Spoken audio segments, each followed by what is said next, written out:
একটা প্রশ্ন করি, আপনি যদি 50 তলা একটা বাড়ি তৈরি করতে চান তাহলে প্রথমে কি করবেন? ছাদ বানাবেন নাকি জানালা লাগাবেন? অবশ্যই না, প্রথমে তৈরি করবেন একটি শক্তিশালী ভিত। কারণ ভিত যত শক্ত হবে বাড়িটিও তত উঁচু হবে। এআই এবং মেশিন লার্নিং এর ক্ষেত্রেও ঠিক একই নিয়ম প্রযোজ্য। নমস্কার, ক্রিয়েটর গাইড টিপস চ্যানেলের আরেকটি নতুন ভিডিওতে আপনাদের সবাইকে স্বাগত। পাশে থেকে সহযোগিতা করলে আশা করছি আপনাদের অনেক রকমের ইনফরমেশন দিতে পারবো। তাহলে চলুন শুরু করা যাক ভবিষ্যতের সবচেয়ে গুরুত্বপূর্ণ এই যাত্রাটিকে নিয়ে। আজ অনেকেই ইউটিউব বা সোশ্যাল মিডিয়ায় ভিডিও দেখে ভাবেন যে এআই শিখব। কেউ পাইথনের 2-4টি কোড লিখে নিজেকে এআই ডেভেলপার বলে পরিচয় দেন, কিন্তু কয়েকদিন পরে বুঝতে পারেন যে বিষয়টি এত সহজ নয়। কারণ এআই শেখার আগে দরকার একটি শক্তিশালী ভিত্তি, আর সেই ভিত্তির নাম কম্পিউটার সায়েন্স।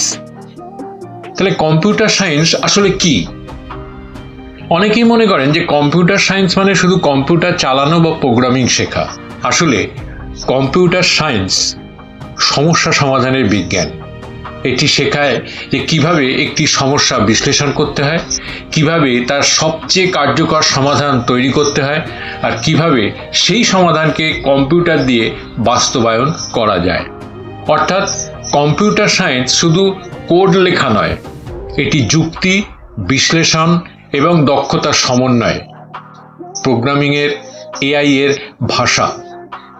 ধরুন আপনার কাছে বিশ্বের সবচেয়ে মেধাবী একজন কর্মী আছে, কিন্তু আপনি যদি তার ভাষাই না জানেন তাহলে কি তাকে কোনো কাজ বোঝাতে পারবেন? অবশ্যই না।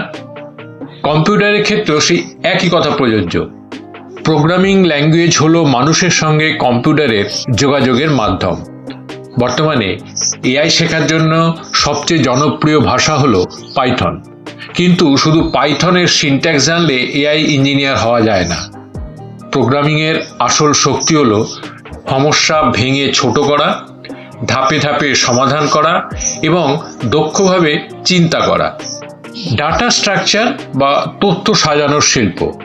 একটি লাইব্রেরির কথা ভাবুন।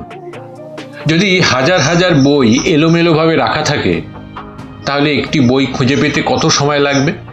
অনেক। কিন্তু যদি বইগুলো বিষয়, লেখক বা নম্বর অনুযায়ী সাজানো থাকে তাহলে কয়েক মিনিটের মধ্যেই বইটি পাওয়া যাবে।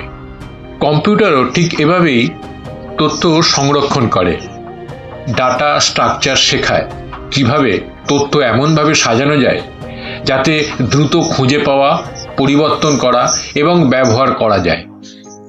এআইতে কোটি কোটি তথ্য নিয়ে কাজ হয়। সেখানে সঠিক ডাটা স্ট্রাকচার না জানলে প্রোগ্রাম ধীর হয়ে যায় এবং অদক্ষ হয়ে পড়ে। অ্যালগোরিদম সঠিক পথ বেছে নেওয়ার কৌশল। ধরুন আপনি কলকাতা থেকে দার্জিলিং যাচ্ছেন। একটি রাস্তা 12 ঘন্টা, আরেকটি রাস্তা 18 ঘন্টার। আপনি কোনটি বেছে নেবেন? অবশ্যই কম সময়ের পথ। কম্পিউটারও ঠিক একইভাবে সেই কাজটি করে। একটি সমস্যার একাধিক সমাধান থাকতে পারে। অ্যালগোরিদম শেখায় কোন সমাধানটি সবচেয়ে দ্রুত, সবচেয়ে কম খরচে এবং সবচেয়ে দক্ষভাবে করা যায়। এআই এর প্রতিটি মডেলের পেছনেই অসংখ্য অ্যালগোরিদম কাজ করে। ম্যাথামেটিক্স হলো এআই এর প্রাণ। অনেকেই এই অংশটি এড়িয়ে যেতে চান, কিন্তু সত্য হলো যে গণিত বা অঙ্ক ছাড়া এআই শেখা অনেক কঠিন।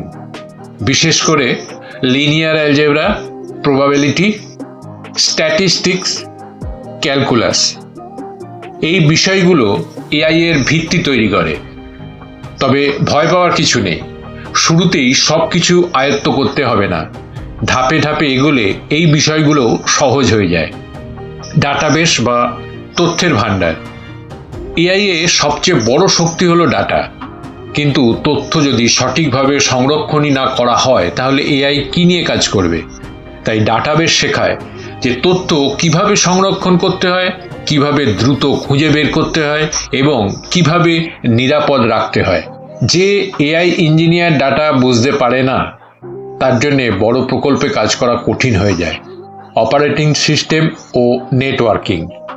ধরুন আপনি এমন একটি এআই তৈরি করেছেন যা সারা বিশ্বের কোটি কোটি মানুষ ব্যবহার করবে, তাহলে শুধু কোড লিখলেই হবে না। আপনাকে জানতে হবে যে সার্ভার কিভাবে কাজ করে, অপারেটিং সিস্টেম কিভাবে রিসোর্স পরিচালনা করে, নেটওয়ার্কের মাধ্যমে তথ্য কিভাবে আদান প্রদান হয়। এই কারণেই কম্পিউটার সায়েন্সের প্রতিটি বিষয় এআই এর সঙ্গে কোথাও না কোথাও যুক্ত। এআই ইঞ্জিনিয়ার বনাম প্রম্পট ইউজার। আজকাল অনেকেই এআই টুল ব্যবহার করেন, এটি খুবই ভালো বিষয়, কিন্তু শুধু এআই ব্যবহার করা আর এআই তৈরি করা এই দুটি সম্পূর্ণ ভিন্ন দক্ষতা। যেমন গাড়ি চালানো এক বিষয় আর গাড়ি তৈরি করা আরেক বিষয়।